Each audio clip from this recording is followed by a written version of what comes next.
Microplastics and nanoplastics are tiny plastic pieces that are now found almost everywhere.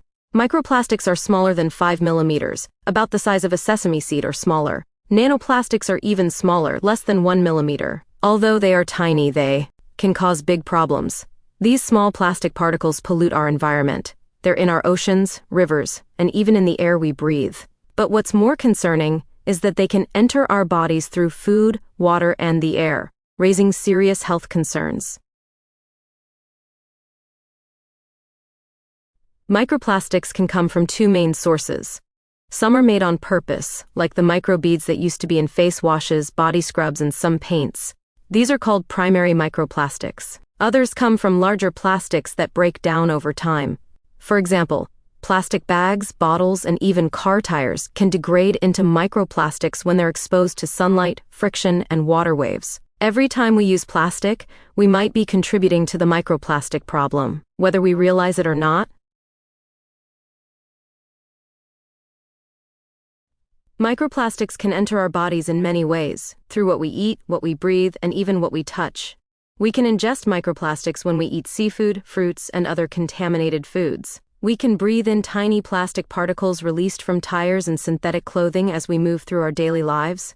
Even personal care products like shampoos and cosmetics can expose us to microplastics. The U.S. took an important step in 2015 with the Microbead-Free Waters Act, banning the production of rinse-off cosmetics with microbeads starting in 2017 and stopping their sale by 2018. But this is just one piece of the puzzle.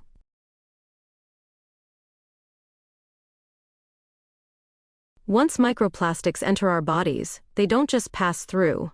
Studies have found them in key organs, including the brain, liver, and kidneys. Alarmingly, microplastics have been found in the brain at levels up to 30 times higher than in other organs. Even more concerning, higher amounts of microplastics have been detected in people with dementia, suggesting a possible link that researchers are actively studying. This shows that microplastics don't just impact the environment, they may have serious effects on our health. Microplastics are building up in our bodies at an alarming rate. Between 2016 and 2024, studies have found that plastic levels in human organs have increased by 50%. That's a rapid rise in less than a decade. As plastic production continues and waste management struggles to keep up, we can expect this accumulation to continue unless we take meaningful action to reduce plastic pollution and exposure. We should care because microplastics are now everywhere, in the air we breathe, the water we drink, and the food we eat.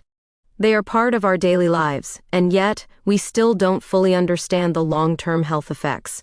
What we do know is concerning, especially for our brain health. Scientists are racing to learn more, but we can't wait for all the answers. Microplastics could be silently harming us, and prevention is often the best medicine. There are clear steps we can take to tackle the microplastics problem. First, we can reduce the creation of plastic waste by cutting down on single-use plastics and unnecessary packaging. Second, governments can tax non-recyclable packaging and use that money to safely dispose of plastics. Finally, we need to support the use of sustainable materials, especially those that can break down safely and won't leave behind harmful microplastics. We can all play a role in choosing better products and supporting smarter policies. Governments around the world are beginning to step in. The European Union's Packaging Directive aims to make all packaging on the EU market recyclable in an economically viable way by 2030. In the United States, California is taking strong action too. By 2032, California will require that all single-use packaging and plastic food service items sold in the state must be either recyclable or compostable. These regulations are key steps toward reducing the amount of plastic waste that can eventually become microplastics. The most important message is this: we are not just polluting our planet, we are polluting ourselves. Microplastics are already inside us, but the good news is we still have time to change this. Through better choices, stronger policies, and smarter materials, we can reduce microplastic pollution and protect both our environment and our health. It's a challenge we must face together.